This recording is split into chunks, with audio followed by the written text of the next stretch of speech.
Hi Sagittarius, this is wishkotheferret. Thanks for hopping into the ferret den where we're keeping things warm and we're keeping things cozy. Today we have a reading for you for May 29th to June 4th. We also have a full moon in Sagittarius, your sign, coming up in the 3rd or the 4th, depending on where you're at in the world. So definitely check out your favorite astrologer if you want to play into those energies and do either your spell work or your manifestation magic, whatever it is that you do. But as always, drop into your heart space. Let the dust spiritually, physically, and emotionally settle around and within you so that you can determine which messages are for you and which messages are for others. And as always, thank you to Archangel Michael for keeping me warm, keeping me safe, for lighting up the path, and for protecting my energy. Thank you for being a guiding light. Thank you to my angels and my spirit team for helping connect me with Sagittarius Sun, Moon, Rising. Okay. Thank you for allowing me to uplift, to empower,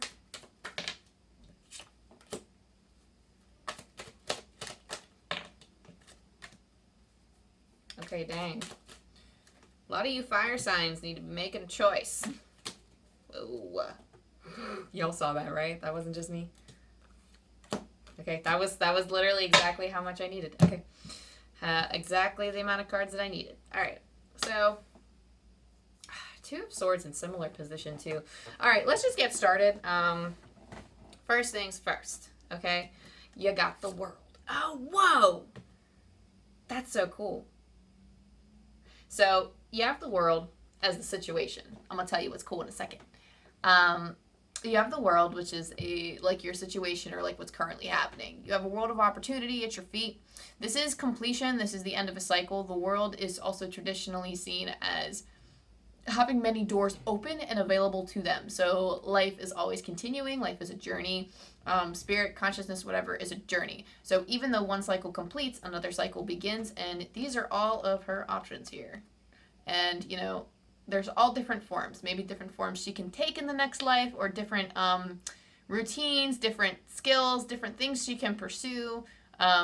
So the choice is all hers, right? She has anything available to her to manifest. Now, the obstacle for you guys is the Wheel of Fortune. You have like 2 major cards, like major arcana cards, that's like there's a situation and then there's like a big obstacle. This could be this, I don't know, this big obstacle, guys, is the Wheel of Fortune. The Wheel of Fortune is in the traditional tarot known as our fate card. For those who don't believe in fate or destiny, it is our card of, okay, sorry, Spirit saying use your, like, intuitively speak from this card. It's also the energy with the Wheel of Fortune of what the energy that you put out is the energy that you get back. It's a very karmic thing. These are typically unseen forces working. It's kind of also like spinning the wheel. So it's sometimes just a great deal up to chance. So interpretations tend to vary depending on the person's beliefs. But that is typically how it is viewed. Intuitively, the obstacle here...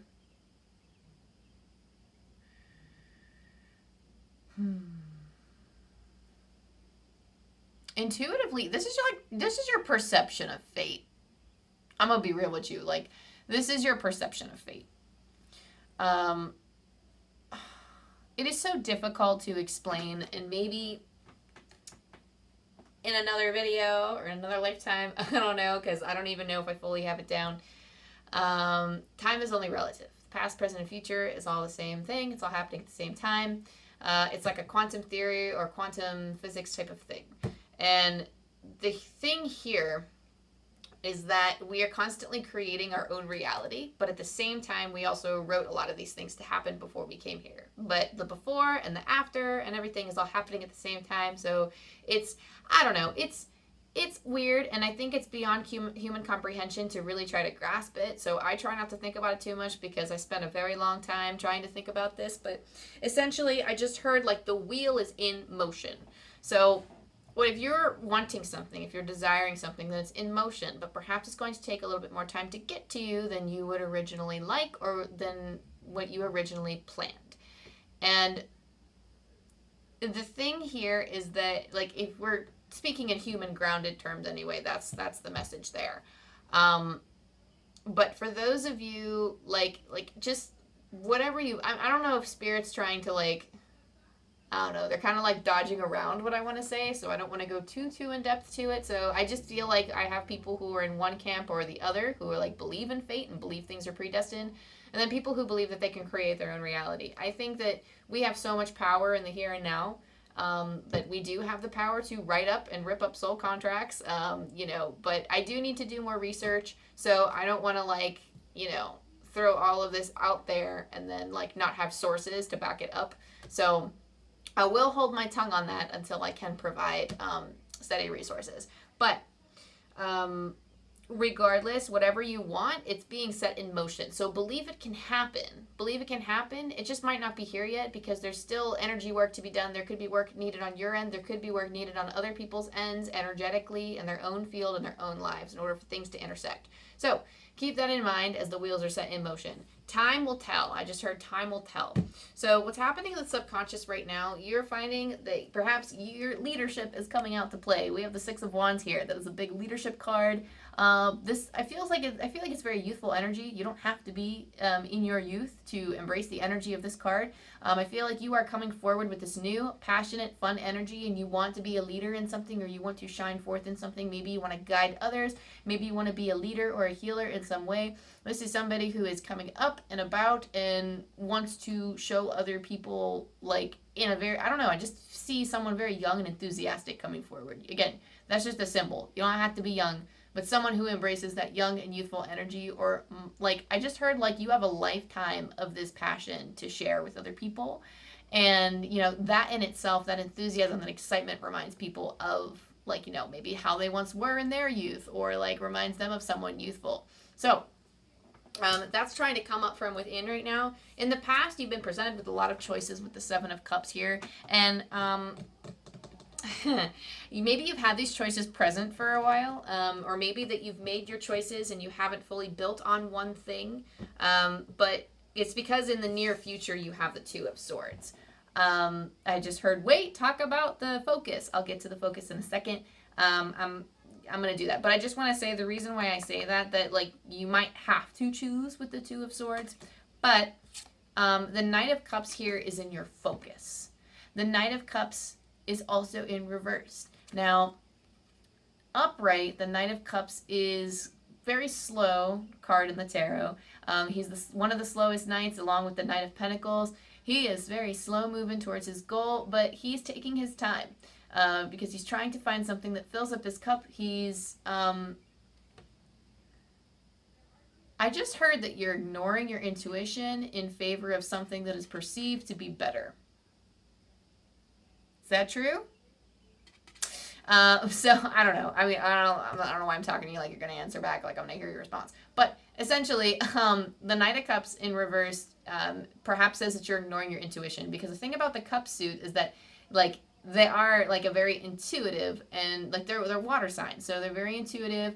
They are based in the heart, based in their emotions, and somebody who is walking and trying to explore. And so Spirit is saying it's okay to move slowly, but like, because they really want you to savor it, but they want you to follow your intuition. That should be the focus, is following your intuition. It's interesting because, like, perhaps you're like in a resistant, like you're resistant of this. It's the mindset that you're in that could be blocking you. Okay. But yeah, so the focus is trying to lean on your intuition a little bit more. But also still continue. They want you to take that upright position and say, like, it's okay to move slowly and to see what you want, but take careful care, like careful care. Yeah, redundant, sorry. But that's kind of what it is take careful care to make sure that you're following your intuition with these movements and with these motions, okay? And then again, the near future, we're going to dive a little bit deeper into this Two of Swords. Perhaps, again, in the past, you've had the Seven of Cups, so perhaps you've been presented with a lot of opportunities, and now it's time to make a choice. And again, the Two of Swords, I hate to say it, for those of you who feel like you're not very good at following your intuition, or if you're kind of groaning because you're like, but I know what my intuition wants to do, but it's so hard to carry out in the physical. Yo, I hear you. I hear you 1,000 times over, because I'm the same way. It's so hard to follow your intuition because we still have to navigate the practical. We can't be spiritual, high vibing, loving on daisies, riding on rainbows all the time. Like, we still need to deal with the practical. We need to take our dreams and we need to ground them.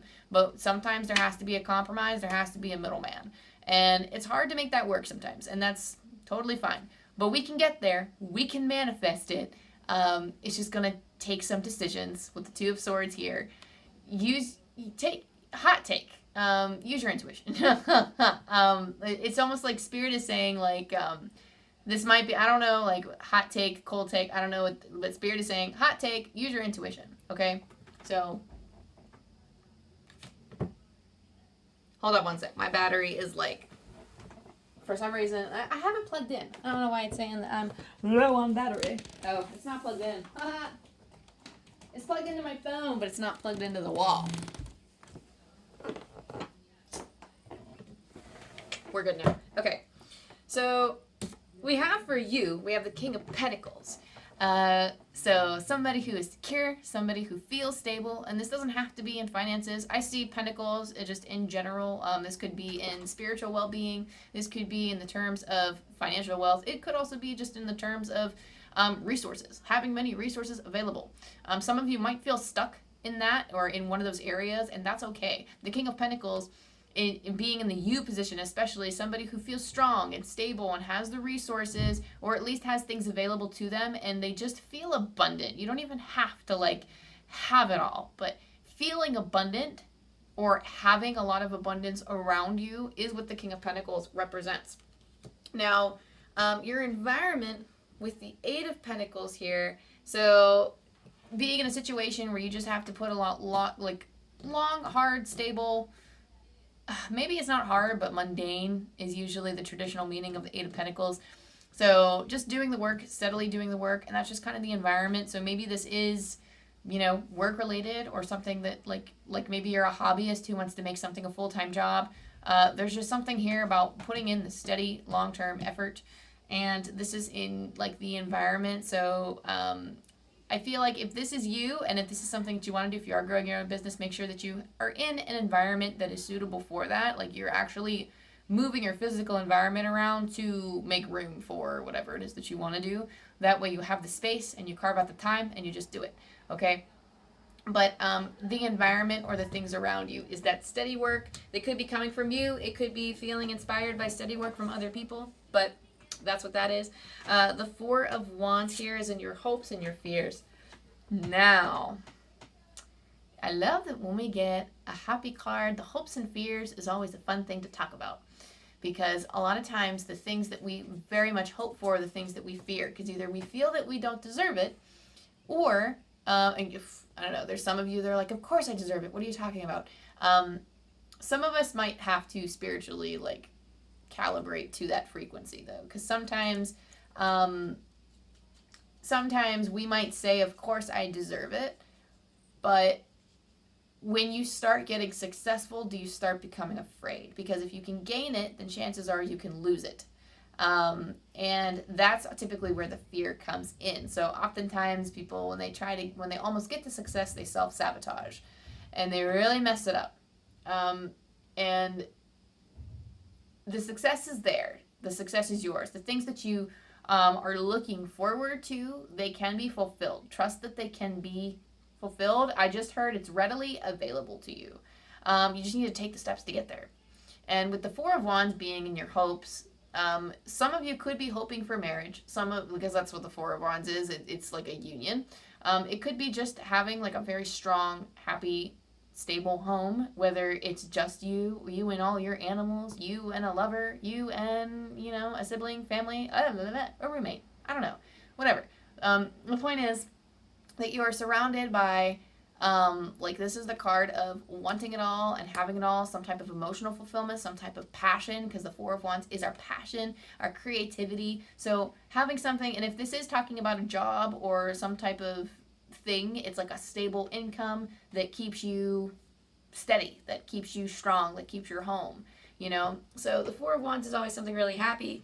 I love seeing the Four of Wands, but it also says like your hope is like achieving that and getting that, but your fear could also be losing that once you start to get it, or just never getting it at all. But another thing I wanted to point out about the Four of Wands is that you see how the people are very small and the wands are very big? Either that, a common message of the Four of Wands is that either the people are really small and the wands are really big, or the people are just far away and the wands are the same size, if not smaller. And the thing is that regardless of what success you walk into, maybe it's your image, like the image of success for you might not quite be what your soul wants. And there are divine inspirations coming to you for a reason. Don't get me wrong. But don't be surprised if whatever comes to you ends up being better than what you thought you could manifest, but not quite what you thought it would look like. Okay? I know that's like a little off-putting for some people to hear, but trust and believe that if you have it and you manifest it and it fills you up, like trust in that, because that's gonna be what, because like a lot of people say like, oh, I want $1 million. But do you want $1 million? Or do you want the security that comes with feeling like you have an endless amount of money? 1 million is finite, yes, but that's something that someone can live off of for a long time, you know. So definitely keep that kind, like your image of success, keep that in mind. But your hopes and your fears, like they might, like if you sort through what you value, like what you find, like what do you think success is, if you journal about that, then maybe you can work on those fears here with the Four of Wands that the Four of Wands is presenting to you. So your outcome is the Page of Swords. Page of Swords is having new ideas, having new thoughts come to mind. I heard that it's being brave. Be brave in discovering new ideas. Be brave and take a chance on change. Because that's going to be how you learn, how you turn these thoughts into manifestations. You have to act on it. You need to embrace that energy. And what I love about Page of Swords is he's very communicative. He knows what he desires. He knows his wants. He talks about the things that are popping into his head. He is a very communicative type of person. He's also looking into the past. So if you're somebody who struggles to dream of a future or dream of a success or dream of something that you're not, because you're not 100% sure what you want or you're not 100% sure where you want to be, then Page of Swords, like he looks back to the past, so he has the ability to assess as well the knowledge that he's had and the resources that he's gained along the way, so he can figure out what to use in the future. Okay, we're gonna get into your oracle cards now.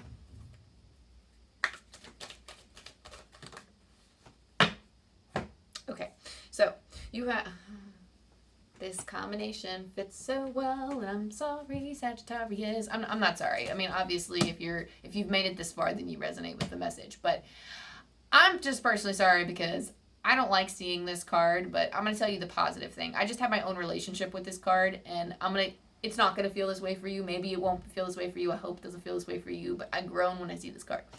Round and round, and not to give you a weird feeling about it. Sorry. Let me just talk about what it actually is. Round and round. Talks about a situation coming up again and again. This is why I want to roll my eyes, because anytime I'm seeking answers, when I'm just like, oh, tarot, spirit, tell me what's going on, and then I pull this oracle card of round and round, it's just telling me what I already know. The situation has happened again. That's why I'm feeling icky about it. But essentially, it's saying that yes, you might have encountered the same situation again, but what have you learned? Is it affecting you the same way as it did before? So you could be encountering situations again and again, or you could find the same situations or scenarios or challenges popping up again and again. What are they trying to tell you about yourself? What have you discovered about yourself since then? How have you grown since the last time this challenge has popped up? Because round and round is all about growth. It's all about the changes that you make in your life. And then reviewing, not even reviewing past experiences, but seeing those experiences reflect in future situations as they're popping up in the present.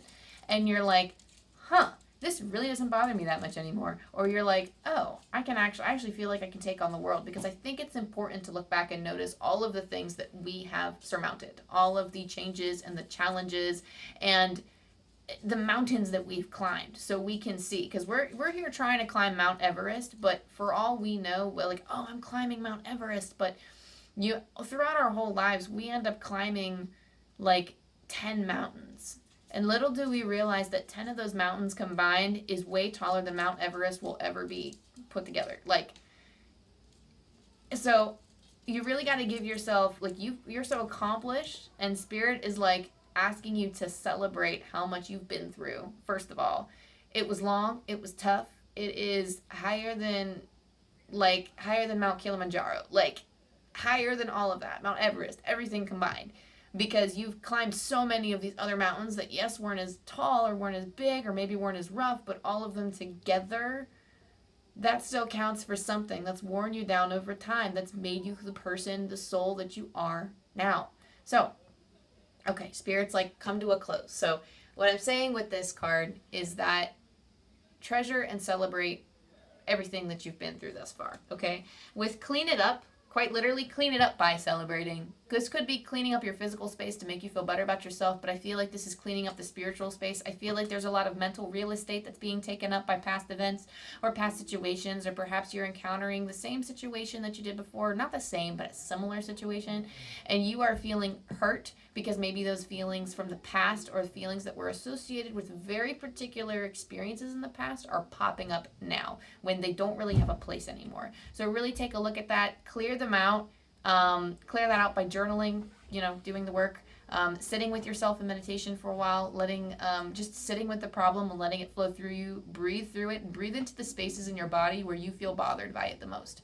Breathing through the emotion, understanding why it arose, and confronting, quite literally, I'm hearing that maybe, like, if you have access to therapeutic tools, it could be, like, some for Spirit saying, okay, this is a little bit harsh, I don't know if I fully align with it, so that's what makes this job a little hard, but they're saying that therapy could be necessary, so don't be discouraged if you don't have the tools to, or you don't have therapy accessible to you, because I know that therapy is stigmatized a lot. I don't want to push people away by telling them they have to do it, but Spirit is saying that it would be highly beneficial for you to quite literally just take a look at the way that you're thinking now, and maybe find ways to work through the emotions so that it doesn't pop up again. And CBT, cognitive behavioral therapy, can actually help with that. Free association talk therapy could be good too. I mean, they both kind of fall, but CBT actually does have very specific, Spirit's like, don't use clinical terms. It could be kind of scary. How do I want to say this? I'm a psychology degree, so I can't help but, say that. But essentially, cognitive behavioral therapy actually is they're very specific tools and exercises, different like techniques and stuff that you can use and work with, which can be presented in therapy. And obviously there's like so much more in relation with that. But a lot of these tools are accessible through accredited therapists that you actually connect with. So, and if not, that's fine. There's always some like really good strategies. You can find some of those strategies online. Actually, there's some other things that you can find. But cognitive behavioral therapy does work with the relation to the brain and the behavior. So the cognitive part to the behavioral part, and it's kind of reworking the brain so that your behavior turns out different. But it's working in junction. It's working with one another. So that being said, let's hop into your, before I jump too much into the psychology part of it. And again, you can always do like the self-help method if those other resources aren't available for you. I feel like everybody can benefit from a little bit of self-reflection and self-awareness and working to try to improve their thinking so that they can not only feel better about themselves and lead like more fulfilling and just better lives for themselves in general, but to manifest the things that they want. I think it's incredibly important because thought power is powerful. But you have, well, first of all, you have on this card 66. So 6 could be an important number for you. It's also a master number. You could be seeing repeated numbers in general. And I love that you are the King of Pentacles, and we talked about abundance. You're getting the Buffalo Spirit. The abundant universe will provide. So being surrounded by abundance, the universe is offering that abundance to you. It's not out of your reach. It's not inaccessible. It is within your reach. It might not be the abundance that you prefer or the abundance that you're thinking of, but really taking the time to relish in what you do have is going to help Spirit give you more, and it's going to help you attract more because you're already in that positive mindset. You're more willing to say yes to things. You're more willing to go for the gold and take the risks that might be necessary in order to achieve certain successes. So really get into that mind space, that headspace of being grateful, because then you see the beauty in the world. You're following the white raven spirit here by trusting in the magic, Sagittarius. You're trusting in the magic. You're trusting that things are working out for you. They're working in your favor. They're working for you, things are happening for you, not to you. No, we work with Spirit. Spirit doesn't work for us. But they do be working. They do be working up there. Okay, Random side story that I'm not going to get too much into, but during one of my spiritual awakenings, when I delivered a message to someone, there were like so many things. I was like spiritually aware and open, and it was like a brief 2 hours. I mean, 2 hours was like super long. But where I was aware of my guides' presences, I was aware, maybe not physically where they were, but I was aware that they were doing some crazy freaking magic, because I would quite literally communicate, this is what I want, and it would happen 2 seconds later. And I'm like, I need this person to go. I was engaging with so many people, and there were so many divine thoughts that were inspired in everybody that they just happened to follow through on. So when I would ask, hey, can I get an out in this conversation? Can I move on? Can you have this person come into my path? It would quite literally just happen. Boom, boom, boom. I was like, this is insane. I was constantly being blown away. I was doing so much book divination too, like in that 2 hour time span where it was like telling me, okay, now wait. And I'm like, okay. And I would quite literally just listen to a direction, follow it. Ask for something, it would happen. And then it would like, oh my gosh, it was insane. It's going in the book. I'm writing a book someday. It's going to go in the book. Whoo! But White Raven Spirit is flying with you and asking you to trust in the magic. So there is something that perhaps you covet. So Spirit saying the word covet, there could be something that you want. Try not to, I'm feeling something like a landslide or like some type of a sandcastle or something. I don't know. They're showing me a lot of sand and like diving headfirst into something. And Spirit saying just slow down and enjoy the magic. Slow down and enjoy the magic, because if like you can have tunnel vision and miss all of the amazing things. Like if you're walking through a castle for the first time ever and you, for whatever reason, I don't know why this is, bear with me as I tell this. So you walk through a castle, you only get to walk through the castle once. But once you get to the throne room, you can never leave the throne room again, but you will have all of the power of a king. Somebody who is very focused on that goal is going to just skip all the hallways, skip all the rooms in the castle, and go straight to the throne room, but then they're stuck in the throne room forever, and they'll never be able to see all the other stuff and appreciate everything else, or make connections and talk to the chambermaids and talk to all of the servants and talk to the other princesses and all this. Blah, blah, blah. Like, they'll miss all of those experiences because they're going straight to the throne room. So making sure, like, because they have tunnel vision. They have tunnel vision in their goals. So make sure that you are really taking the time to appreciate and enjoy everything else that comes with life and not just focused on the goal, okay? Let's roll the dice for you and see what we got. Because Spirit's like, wrap this up. Got it. You have 99. Again with the repeated numbers. You have 6, you have 9. So 6, by the way, let me actually pull that up because this is a book of numbers. So Kyle Gray got a little table of numbers here that I like to rely on sometimes when I forget. Unless it doesn't want to pop up for me. Okay. 6 is balance, intention required, and carefulness. 9 is self-mastery, union with the higher self, and the divine feminine. So we have 99. So let's just flip to that. You are having an enlightened moment. Take note of all that is coming through to you at this time. So if you're not feeling that moment now, be prepared. Spirit's like, be prepared for it. So sit in meditation or do whatever you do. It could come out of the blue. It could hit you like a freight train. It could just come through like a baseball bat swinging like you don't know. That's, sorry, very brutal imagery. But it could come through. It could be flying at you and come out of the blue. So, you know, I mean, hey. One more time, because I always read these messages twice. You are having an enlightened moment. Take note of all that is coming through to you at this time. And something I love about the number 99 is that it's right before 100. So as soon as you get to 100, 100 is kind of like the completion type of thing. Like you count 1 to 100. And some of you don't get that, but I'm in an elementary school where they quite literally hammer in the 100 board into students. They still do that. For those of you who are my age, they still do that. At least in American education, they do. But that's just something that, like for me, it's almost like you are like a step closer into this completionary stage, or you're like right on like the cusp of the completion, as we talked about with the world, so that you can step into this new way of being, Sagittarius. So that being said, that was your reading. Thank you to you, your angel guides, and your spirit team for allowing me to connect with the message and for helping me channel. If you like this video, if you like my style, you like my vibe, you like all my vocabulary, definitely like and subscribe and all the things. So yeah, keep in touch, keep it real. I love you, I love you, I love you, Sagittarius, and I'll see you next time. Bye.